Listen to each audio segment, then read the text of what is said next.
La vida es una aventura con Martín de aquí del hotel. Venimos a comer comida china.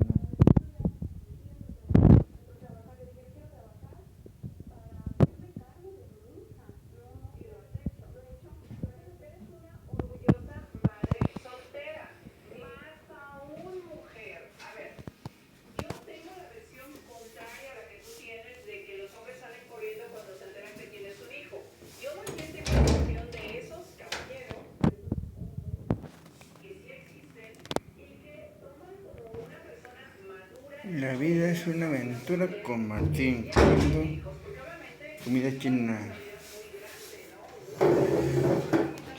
Compartan este video. Compartan este video y denle manita arriba. Saludos para Brenda Ponce, Andrés Ponce y toda la familia de Tamar y Oro. Para todos los de Tamar y Oro.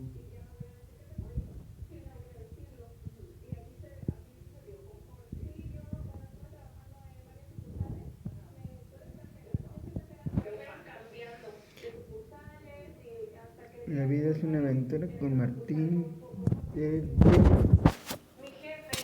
del Hotel Anáhuac, probando comida china.